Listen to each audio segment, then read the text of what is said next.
प्रिय छात्रों नमस्कार। निवास क्लासेज में आपका स्वागत है। तो दोस्तों आज का वीडियो में हम आपको प्रश्नावली 10.1 का प्रश्न संख्या 4 से बताएंगे। दोस्तों पिछले वीडियो में प्रश्न संख्या 1 से लेकर 3 तक का सॉल्यूशन अच्छे प्रकार से कर लिए थे। तो आज की वीडियो में हम आपको प्रश्न संख्या 4 से सोल्व करके बताएंगे। ठीक है, तो वीडियो को अंत तक देखिएगा। दोस्तों आप यहाँ प्रश्न 4 में देख सकते हैं, राम और रहीम ने 1 घंटे में क्रमशः 9 किमी और 12 किमी की दूरी तय की।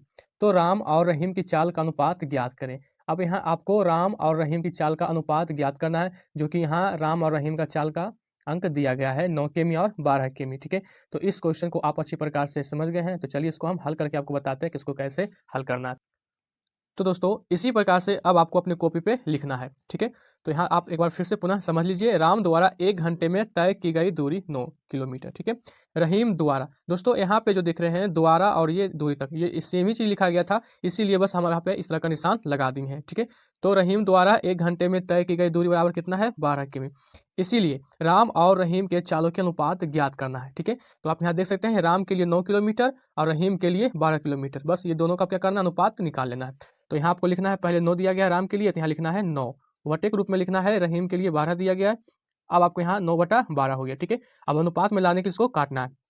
तो यहाँ हो जाएगा 3 तिया 9 और ये हो जाएगा 3 चौक 12। ठीक है, अब ये 3 है और ये 4 है, अब तो ये दोनों नहीं कटेगा, तो इसलिए ये हो जाएगा 3:4। ये इसका राइट आंसर हो जाएगा। ठीक है, तो दोस्तों मैं आशा करता हूं कि आप प्रश्न संख्या 4 अच्छी प्रकार से समझ गए। आप चाहें तो इसका स्क्रीनशॉट भी ले सकते हैं। ठीक है, तो दोस्तों प्रश्न संख्या 5 में है, रिक्त स्थानों को भरिए। रिक्त स्थानों को भरिए मतलब होता है कि खाली जगह आपको भरना, यानी कि डिब्बा में आपको भरना है। ठीक है, उसके बाद साथ ही ब्रैकेट में प्रश्न दिया गया है कि क्या ये तुल्य अनुपात है। दोस्तों तुल्य का मतलब होता है क्या ये सभी आपस में बराबर है।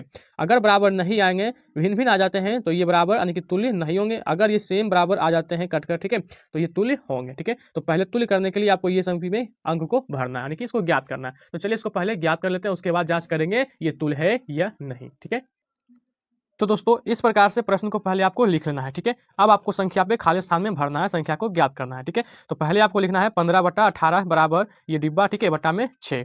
तो चलिए पहले इसको हम लिख लेते हैं। ठीक है, यहाँ लिखना है पहले 15/18, ठीक है, बराबर यहाँ बटे में 6 देना है। दोस्तों यहाँ डिब्बा है, यहाँ पे संख्या ज्ञात करना है, तो यहाँ पे आप कुछ भी मान ABCD का लेटर रख सकते हैं। ठीक है, तो चलिए हम यहाँ पे A रख लेते हैं। ठीक है, अब आपको A का मान यहाँ ज्ञात करना है। तो ज्ञात करने के लिए आपको क्या करना है कि इसको क्रॉस गुना कर देना है। ठीक है, क्रॉस गुना मतलब इसको 15 गुना 6 और 18 गुना 1 कर देना है। ठीक है, तो आपको 18 गुना 1 करना है, 18 गुना 1 बराबर, ठीक है, 15 गुना 6, इस प्रकार से। ठीक है, इसके बाद बराबर का निशान लगाना है। दोस्तों 18 गुना 1 करेंगे तो ये आएगा कितना, 18A बराबर 15 गुना 6 करेंगे तो 15 छक 90। ठीक है, उसके बाद यहाँ पे एरो का निशान लगाना है, फिर A को हम कॉमन करेंगे। ठीक है, उसके बाद बराबर 9 सॉरी यहाँ पे 90 है, तो 90 बटा में ये 18 गुना में। ठीक है, जब 18 को पक्षांतर कीजिएगा तो ये गुना है तो भागा में आ जाएगा। ठीक है, इस प्रकार से जब इसको 18 से भागा दीजिएगा 90 में तो कट कर आ जाएगा कितना, 5, 18 5 90। दोस्तों यहाँ पे A बराबर आ जाएगा 5। ठीक है, तो अब यहाँ पे आपको 5 भर देना है। ठीक है, चूंकि A का मान आ गया है 5, तो आपको यहाँ भर देना है। अब दोस्तों यहाँ पे ज्ञात करना है 10 बटा यहाँ पे ज्ञात करना है, तो इसको ज्ञात करने के लिए वो ये और ये संख्या को लेना पड़ेगा। ठीक है, तो चलिए यहाँ पे पहले लिख लेते हैं। तो यहाँ लिखेंगे पहले 5 बटा में 6 बराबर, ठीक है, 10। तो यहाँ लिखेंगे 10 बटा, अब दोस्तों यहाँ पे डिब्बा दिया गया है, तो यहाँ पे आप A माने थे इसके लिए, तो यहाँ आपको मानना है अब B मानना है। ठीक है, तो यहाँ आपको क्या लिख देना है, B लिख देना है। ठीक है, इस प्रकार से अब आपको यहाँ पे हल करना है।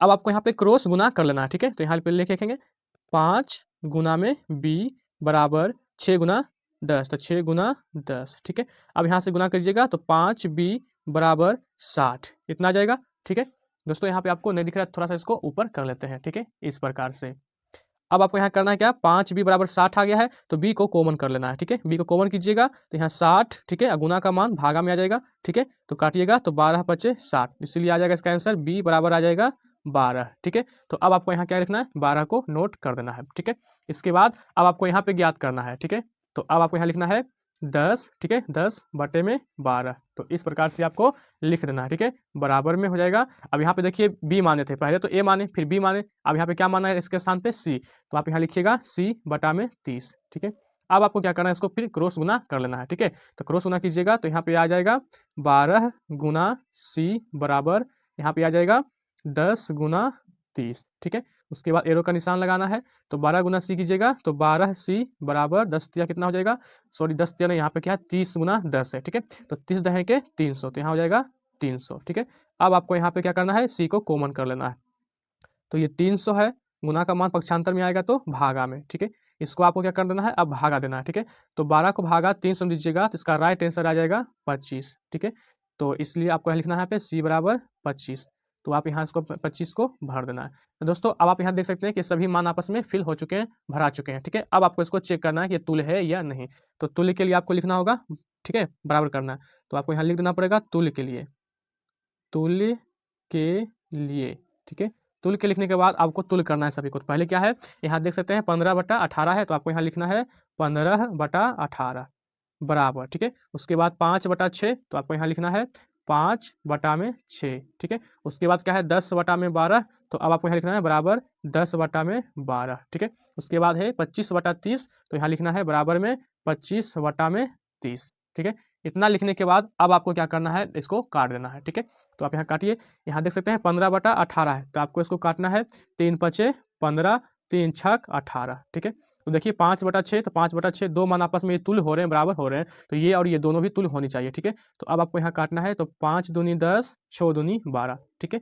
दोस्तों यहाँ भी देखिए 5/6, 5/6, 5/6 आ गया, तो ये भी आना चाहिए, ठीक है।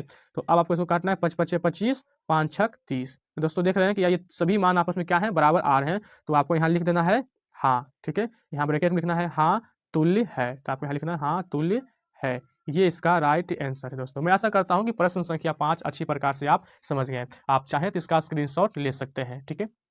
यहाँ से आप उसके बाद ये मान आप यहाँ से नोट कर लीजिएगा, ठीक है। तो इसी तरह से प्रश्न संख्या 6 को भी हल करेंगे। तो दोस्तों प्रश्न संख्या 6 में आप देख सकते हैं, निम्न में से प्रत्येक का अनुपात ज्ञात कीजिए। यहाँ आपको क्या करना है, ये प्रश्न ए बी सी डी दिया गया है, 4 प्रश्न, ठीक है। और ये चारों को आपको क्या ज्ञात करना है, अनुपात ज्ञात करना है। प्रश्न ए में दिया गया है 81 का 108 से, मतलब इसका अनुपात ज्ञात करना है, ठीक है। तो चलिए इसको ज्ञात करके बताते हैं कि कितना इसका अनुपात आता है, ठीक है। तो दोस्तों अनुपात ज्ञात करने के लिए आपको प्रश्न को पहले इस प्रकार से लिख लेना है। तो दोस्तों अनुपात में लाने के लिए आपको प्रश्न को 81/108 के रूप में इस तरह से लिख लेना है, ठीक है। उसके बाद आपको काट देना है। देखिए यहाँ पे 81 है, 1/108 है, तो इसको काटना है। तो 27×3 = 81, ठीक है। 27×3 कितना हो जाएगा 81, और 27×4 108 हो जाएगा, तो यहाँ 4, ठीक है। तो अनुपात में लाने के लिए आपको लिखना है ऊपर का मान इस तरह से लिखना है 3, ठीक है, अनुपात हर का मान 4 इस तरह से। तो पहला का आंसर आएगा 3:4, ये इसका राइट आंसर है, ठीक है। उसके बाद बी नंबर, तो बी नंबर भी आप देख लीजिए प्रश्न बी में क्या है। तो दोस्तों प्रश्न बी में है 98 का 63 से, तो फिर यहाँ कॉपी पे आपको हल करना है 98/63, ठीक है। तो इस प्रकार से लिख लेने के बाद आपको अनुपात में लाना है, ठीक है। तो अनुपात में लाने के लिए इसको काटना है। तो ऐसी क्या संख्या है जिससे ये दोनों कटे, ठीक है। तो आप यहाँ देख सकते हैं 98/63 है, ठीक है। तो ये 7 से दोनों कट जाएगा, ठीक है। तो यहाँ पे हो जाएगा 64×98, ठीक है। तो यहाँ क्या करना है, आपको 14 लिखना है, ठीक है, 64×98, और ये कटेगा 9×63, ठीक है, यानी कि ये 9 बेरी में कटेगा, तो यहाँ आपको 9 लिख देना है। अब आप यहाँ देख सकते हैं कि 14 है और ये 9 है, दोनों क्या है, भिन्न है, तो ये अब नहीं कटेगा, ठीक है। तो इसलिए इसका अनुपात बराबर आंसर हो जाता है 14:9, ये इसका राइट आंसर है, ठीक है। तो इसी प्रकार से सी को करेंगे। दोस्तों प्रश्न संख्या सी में आप यहाँ देख सकते हैं क्या है। तो प्रश्न सी में है 3 किमी का 11 किमी से। दोस्तों यहाँ पे आप देख सकते हैं, इसको इसी प्रकार से लिखना है जिस तरह से ए और बी को आप लिखकर हल किए, ठीक है। तो यहाँ 3/11 हो जाएगा, ठीक है। तो 3/11 जो कि दोनों भिन्न ही है, तो ये दोनों कटेगा नहीं, इसलिए इसका अनुपात यही हो जाएगा 3:11, ठीक है। तो आपको कॉपी पे लिख लेना है। इसी तरह से प्रश्न डी में आप यहाँ देख सकते हैं 30 मिनट का 45 मिनट से, दोनों ही मिनट में दिया गया है, तो इसको भी इसी प्रकार से जिस तरह से ए बी सी को किया उसी तरह से इसको भी हल करना है। तो 30/45, ठीक है। तो चलिए इसका भी ज्ञात करते हैं और इसका भी लिख लेते हैं कॉपी पे, ठीक है। तो प्रश्न इस प्रकार से आपको सी को बना लेना है, ठीक है। उसके बाद यहाँ पे डी है, तो 30/45 है। अब आपको इसको अनुपात इसी तरह से ज्ञात करना है, ठीक है। तो इसको काटिए, तो ये हो जाएगा 15 दूनी 30, ठीक है। तो यहाँ आपको लिखना है 15 दूनी 30 और 15 45, तो यहाँ 15 45, ठीक है। आप 2/3 है, तो इसको अनुपात में लाने के लिए 2:3, तो ये इसका राइट आंसर है। तो दोस्तों मैं आशा करता हूँ कि आप प्रश्न संख्या 6 भी अच्छी प्रकार से समझ गए हैं, ठीक है। तो दोस्तों प्रश्न संख्या 7 में है, निम्न में से प्रत्येक का अनुपात ज्ञात कीजिए, ठीक है। तो प्रश्न ए में है 30 मिनट का 1.5 घंटे से, तो यहाँ देख सकते हैं यहाँ मिनट में है और ये घंटे में है। तो अब आपको यहाँ पे क्या करना है कि घंटे को मिनट में चेंज कर लेना है, ठीक है, जिससे आपको बनाने में काफ़ी सुविधा होगी। तो चलिए पहले इस प्रश्न को अच्छी प्रकार से लिख लेते हैं, ठीक है। उसके बाद हल करके आपको बताते हैं कि इसको कैसे हल करना है। तो दोस्तों आप अपने कॉपी पे इस तरह से पहले प्रश्न को लिख लेना है, ठीक है।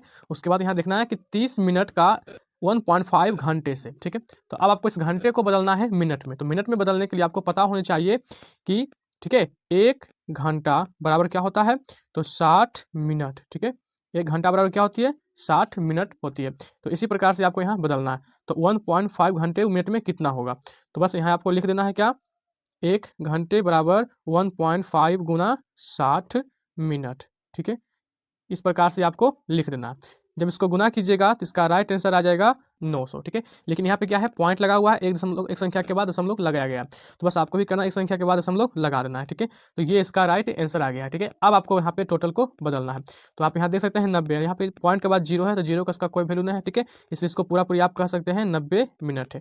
तो अब आपको यहाँ पे अनुपात निकालना है। ठीक है, तो आपको यहाँ लिख देना है अनुपात। अनुपात बराबर हो जाता है यहाँ पे 30 मिनट है और ये 90। ठीक है, तो यहाँ लिखना है आपको 30 और वटा में यहाँ 90। ठीक है, जब इसको काटिएगा तो एक जीरो से एक जीरो खत्म, 3 तिया 9। ठीक है, यानी कि ये एक बिंदु कटा है, ये 3 बिंदु कटा है, तो आप इसको लिखिएगा 1/3, इसलिए अनुपात आ जाएगा 1:3। तो ये इसका राइट आंसर है। ठीक है, इसी प्रकार से प्रश्न संख्या बी को भी हल करेंगे। तो प्रश्न संख्या बी में है, तो प्रश्न बी में आप यहाँ देख सकते हैं 40 सेमी का 1.5 मीटर से। ठीक है, तो चलिए पहले प्रश्न को लिख लेते हैं, उसके बाद इसको हल करते हैं। तो इस प्रकार से प्रश्न लिखने के बाद अब आपको इसको हल करना है। ठीक है, तो यहाँ सबसे पहले आपको लिखना है हल। दोस्तों यहाँ पे दिया गया है 40 सेमी का 1.5 मीटर से। अब यहाँ मीटर को चेंज करना है सेमी में। ठीक है, तो आपको पता होना चाहिए कि 1 मीटर बराबर कितना होता है। ठीक है, तो आपको यहाँ लिख देना है पहले 1 मीटर बराबर होता है 100 सेंटीमीटर। ठीक है, तो अब आपको इसको हल करना है। ठीक है, तो यहाँ 1.5 मीटर है, तो यहाँ लिखना है 1.5। ठीक है, गुना में 100 सेंटीमीटर। ठीक है, जब इसको आप गुना कीजिएगा तो इसका राइट आंसर आ जाएगा 15। ठीक है, 0 0। ठीक है, क्योंकि डबल जीरो है तो 15 पे गुना करेंगे कितना से, 1 से, तो इसके लिए आपको करना होगा। ठीक है, टोटल इतना। तो आप यहाँ देख सकते हैं कि यह एक संख्या के पहले क्या है, पॉइंट है, तो यहाँ भी एक संख्या के पहले क्या कर देना है, पॉइंट, इस प्रकार से आपको लगा देना है। ठीक है, अब आपको यहाँ सेंटीमीटर है और मीटर बदल गया किस में, सेंटीमीटर में। ठीक है, ये आपका आ गया सेंटीमीटर में। ठीक है, तो अब आपको इसका अनुपात निकालना है। तो अनुपात बराबर हो जाएगा, आप यहाँ लिखेंगे अनुपात बराबर, पहले दिया है 40, तो अब आपको यहाँ लिखना है 40। ठीक है, वटा में लिखना है कितना, 150, क्योंकि पॉइंट के बाद जीरो का कोई वैल्यू नहीं होती है। ठीक है, तो इसलिए हम यहाँ पे सिर्फ 150 लिखेंगे। तो एक जीरो से एक जीरो कट जाएगा, 4/15, जो कि अब ये नहीं कटेगा, तो इसका आंसर आ जाएगा, आप यहाँ लिखिएगा 4:15। ठीक है, ये इसका राइट आंसर है। तो इसी प्रकार से प्रश्न संख्या सी को भी हल करेंगे। तो प्रश्न इस प्रकार से लिखने के बाद आपको लिखना है हल। ठीक है, यहाँ पे देख सकते हैं 55 पैसे का 1 रुपया से। अब यहाँ पैसे में है और ये रुपया में, तो रुपया को आप बदल लीजिए पैसे में, जिससे बनाने में आपको काफ़ी हल्का होगा। ठीक है, तो आप यहाँ आपको बदलना है। तो 1 रुपया है दोस्तों, 1 रुपया बराबर कितना होता है, 100 पैसा। ठीक है, तो आपको पहले यहाँ लिख देना है 1 रुपया। ठीक है, 1 रुपया बराबर होता है कितना, 100 पैसा। ठीक है, तो आप यहाँ देख सकते हैं रुपया बदल गया किसमें, पैसा में, तो अब आपको उसको बनाने में काफ़ी हल्का होगा। ठीक है, तो आप यहाँ लिख सकते हैं 1 गुना, ठीक है, 1 रुपया गुना 100 पैसा, तो यहाँ आप लिखिएगा 100 पैसा बराबर, जब इसको गुना कीजिएगा तो इसका आंसर कितना आ जाएगा, 100 आ जाएगा। ठीक है, 100। अब टोटल कितना दिया गया यहाँ पे, 55 पैसे का, तो 100 पैसा से, तब आपको यहाँ क्या कर देना है, भागा देना है। तो लिखेंगे अनुपात, अनुपात बराबर, ठीक है, अनुपात हमें निकालना है, इससे लिखा जाएगा 55। ठीक है, अब बटा में ये 100, इस प्रकार से, तो इसको काट देना है, तो ये हो जाएगा 11। ठीक है, 11 × 5 = 55। ठीक है, उसके बाद ये 20 × 5 = 100, तो यहाँ 11/20 है, जो कि अब ये कटेगा नहीं, तो इसलिए इसका आंसर आ जाएगा 11:20। ये इसका राइट आंसर है। ठीक है, तो इसी तरह से प्रश्न संख्या डी को भी हल करेंगे। तो प्रश्न डी में है 500 मिली का 2 लीटर से। ठीक है, तो आप समझ गए कि यहाँ भी क्या है, लीटर को चेंज करना है मिलीलीटर में। ठीक है, तो चलिए इसको पहले प्रश्न को अच्छी प्रकार से लिख लेते हैं, उसके बाद हल करके आपको बताते हैं कि इसको कैसे बनाना है। तो दोस्तों प्रश्न को इस प्रकार से लिखने के बाद अब आपको यहाँ हल करना है। ठीक है, तो लिखिएगा हल। तो पहले 1 लीटर बराबर आपको पता होना चाहिए कितना होता है। ठीक है, तो 1 लीटर बराबर होता है 1000, ठीक है, मिली। ठीक है, इस तरह से आपको लिख देना है, उसके बाद आपको इसको हल करना है। तो बस आपको यहाँ लिखना है 2, चूँकि हम 2 लीटर को चेंज कर रहे हैं, तो यहाँ लिखना है आपको 2 लीटर। ठीक है, 2 लीटर चेंज करना है, इसलिए लिखा जाएगा 2 × 1000। ठीक है, इसको गुना कीजिएगा तो टोटल आ जाएगा 2000 मिली। तो दोस्तों यहाँ 2 लीटर बदल गया है 2000 मिली में। ठीक है, अब आपको इसको अनुपात ज्ञात करना है, इसलिए हम लिखेंगे अनुपात बराबर, अनुपात बराबर, यहाँ 500 है तो यहाँ हो जाएगा 500 बटा में 2000। दोस्तों 2 जीरो से 2 जीरो पहले काट देना है, 5 चौक 20, इसलिए इसका आएगा 1/4, इसलिए अनुपात बराबर हो जाएगा यहाँ पे 1:4। तो ये इसका राइट आंसर है। तो दोस्तों मैं उम्मीद करता हूं कि आप प्रश्न संख्या 7 के प्रश्न ए, बी, सी और डी अच्छी प्रकार से समझ गए हैं। ठीक है, तो आप चाहें तो इसका स्क्रीनशॉट ले सकते हैं। ठीक है। तो दोस्तों नेक्स्ट प्रश्न 8 में है, एक वर्ष में सीमा की आय आप यहाँ देख सकते हैं 1,50,000 रुपये है, ठीक है, और वह 50,000 रुपये की बचत करती है, तो अनुपात ज्ञात करें। दोस्तों यहाँ पे सीमा का जो आय टोटल कितना इतना दिया गया है और वो यह कितना 50,000 रुपये की करती है, बचत कर लेती है, तो अनुपात, ये दोनों का अनुपात ज्ञात करना है, ठीक है। यहाँ की प्रश्न में दिया गया है ए में सीमा की आय और उसकी बचत का, ठीक है। बी में है सीमा द्वारा की गई बचत और उसके द्वारा किए गए खर्च का। यहाँ भी दोनों प्रश्न में अनुपात निकालना है, तो चलिए इसको पहले अनुपात निकाल लेते हैं। तो प्रश्न को पहले स्पष्ट लिख लेना है, ठीक है। तो दोस्तों प्रश्न 8 के हल में लिखिएगा सीमा का आय, ठीक है। तो यहाँ लिखिएगा, पहले आपको लिखना होगा सीमा की आय, ठीक है। तो सीमा की आय कितना था, तो 1,00,000 कितना 50,000, ठीक है, इतना था रुपया। उसके बाद आपको लिखना है सीमा की बचत, ठीक है। इस प्रकार से आपको लिख देना है सीमा की बचत बराबर 50,000 रुपया, ठीक है। इतना वो क्या कर रहा था, बचत कर रहा था, इसलिए आपको यहाँ पे ज्ञात करना है ए में, ठीक है। तो ए में क्या था, उसके आय का बचत से तनी अनुपात निकालना है यहाँ पे, अनुपात। तो अनुपात बराबर यहाँ पे हो जाएगा, आय कितना है आप यहाँ देख सकते हैं 1,50,000, ठीक है, बटा में इसका बचत से, तो ये हो जाएगा इसका बचत इतना। दोस्तों 4 जीरो से 4 जीरो पहले काट देना है, ठीक है। उसके बाद 5 या 15, तो आप यहाँ लिख सकते हैं अनुपात बराबर हो जाएगा 3 बटा में कुछ नहीं तो 1 है, ठीक है, इसलिए 3:1, ये इसका आंसर आ जाएगा, ठीक है। इसके बाद बी नंबर में, तो प्रश्न बी फिर से आप देख सकते हैं बी में क्या था। तो आप यहाँ देख सकते हैं प्रश्न में, ठीक है, सीमा द्वारा की गई बचत, ठीक है, यानी कि कितना वो बचत किया था, उसके द्वारा किए गए खर्च का, यानी खर्च और बचत का अनुपात निकालना है, ठीक है। तो पहले बी में आपको यहाँ लिखना है सीमा, ठीक है, इस तरह से आपको लिखना है, एक लाइन भाषा को लिखना है, सीमा द्वारा की गई बचत। तो सीमा द्वारा बचत की गई कितना धनराशि था दोस्तों, यहाँ पे 50,000 रुपया, ठीक है।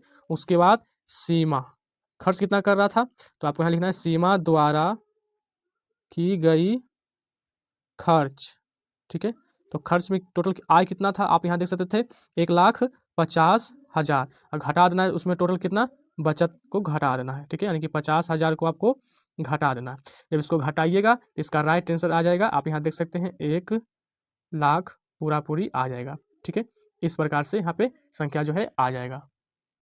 तो दोस्तों अब आपको इतना लिखने के बाद, ठीक है, अनुपात इसका बी का निकालना है। तो दोस्तों यहाँ पे अब आपको हम लिख देते हैं यहाँ पे अनुपात, ठीक है, जगह नहीं है तो यहाँ लिख रहे हैं अनुपात बराबर हो जाएगा टोटल कितना उसका बचत कर रहा है 50,000 का, ठीक है। तो आपको यहाँ लिख देना है 50,000 बटा में 1,00,000, इतना आपको लिखना है दोस्तों। 4 जीरो से पहले यहाँ पे 4 जीरो को काट लेना है, तो 5 दूना 10, यानी 1/2 आ रहा है, तो यहाँ आपको लिखना है बराबर में 1/2, इसलिए अनुपात हो जाएगा इसका 1:2, ये इसका राइट आंसर है। दोस्तों मैं आशा करता हूँ कि आप प्रश्न संख्या 8 भी अच्छी प्रकार से समझ गए हैं, ठीक है। तो इसी प्रकार से प्रश्न संख्या 9 को भी हल करेंगे। तो प्रश्न संख्या 9 में है, एक दर्जन पेन का मूल्य 180 रुपया है, ठीक है। यहाँ कितना है, एक दर्जन पेन का मूल्य कितना है 180 रुपया, और 8 बॉल पेन का मूल्य 56 रुपया है, ठीक है। तो पेन के मूल्य का बॉल पेन के मूल्य से अनुपात ज्ञात करें। दोस्तों प्रश्न आप अच्छी प्रकार से समझ गए। यहाँ दर्शाया गया है प्रश्न में कि एक दर्जन पेन का मूल्य जो है 180 रुपया है, और ठीक है 8 बॉल पेन का मूल्य जो है 56 रुपया है। तो अब आपको यहाँ पे दिया गया है पेन के मूल्य का बॉल के पेन के मूल्य से अनुपात ज्ञात करना है। तो चलिए इसको कैसे हल किया जाता है हम आपको बताते हैं। तो पहले प्रश्न को अच्छी प्रकार से स्पष्ट रूप से लिख लेते हैं, ठीक है। तो दोस्तों प्रश्न 9 में पहले आपको लिखना है एक दर्जन पेन का मूल्य बराबर 180 रुपया। तो दोस्तों इतना लाइन लिखने के बाद पहले आपको ये समझना है कि एक दर्जन, पहले दर्जन क्या होता है दोस्तों, दर्जन में संख्या होता है 12, ठीक है। तो ये 12 पेन का मूल्य 180 रुपया है, तो 12 पेन का है तो उससे पहले आपको एक पेन का मूल्य निकालना पड़ेगा, ठीक है। तो अब आपको यहाँ लिखना है एक पेन का, तो एक पेन का मूल्य, ठीक है। एक पेन का मूल्य कितना हो जाएगा, तो बस आपको क्या करना है 180 में भागा दे देना है, ठीक है, कितना से 12 से, तो बस आपका एक पेन का मूल्य ज्ञात हो जाएगा। तो आपको 12 से भागा 180 में देना है, ठीक है। तो 12 एक कम 12, ठीक है, बचेगा 6, यानी कि कितना हो जाएगा यहाँ पे 12 पचे 60, तो इसका राइट आंसर आ जाएगा 15 रुपया। तो आप कह सकते हैं कि एक पेन का मूल्य हो रहा है 15 रुपया, ठीक है। इसी तरह से 12 पेन का टोटल 180 रुपया। उसके बाद अगला प्रश्न में बताया गया था 8 बॉल पेन का, ठीक है। तो बस आपको यहाँ लिख लेना है इसी तरह से, ठीक है, 8 बॉल 8 बॉल पेन, ठीक है, पेन का मूल्य। तो दोस्तों 8 बॉल पेन का मूल्य बुक में दिया गया था 56 रुपया। यहाँ पे टोटल 8 बॉल का था, यहाँ भी पहले आपको एक बॉल पेन का निकालना पड़ेगा, इसलिए आपको लिखना होगा यहाँ पे एक बॉल पेन का मूल्य, ठीक है, इतना लिखना होगा पहले आपको। एक बॉल पेन का मूल्य बराबर कितना हो जाएगा, टोटल बराबर लिखिएगा 56, अब बट्टा में कितना हो जाएगा 8, ठीक है। तो काटिएगा तो 8 सत्ते 56, इसलिए हो जाएगा इसका आंसर कितना 7 रुपया, यानी कि एक बॉल पेन का कीमत कितना हो जाएगा 7 रुपया। इसीलिए आपको अब यहाँ ज्ञात करना है इसका अनुपात, ठीक है। तो आपको यहाँ लिखना है अनुपात, इसीलिए अनुपात बराबर। तो टोटल कितना निकल के आ गया है आप यहाँ देख सकते हैं, ठीक है, कितना है 15, और इसका कितना निकल के आया है 7। बस यही दोनों का अनुपात निकालने कहा गया था, तो आप यहाँ लिखिएगा 15 बटा में 7, ठीक है। तो ये है 15 है और ये 7 है। दोस्तों ये दोनों संख्या क्या है, भिन्न भिन्न है, तो ये तो कटेगा नहीं, तो इसलिए इसका आंसर हो जाएगा 15:7। ये इसका राइट आंसर है। तो आप चाहें तो इसका स्क्रीनशॉट भी ले सकते हैं, ठीक है।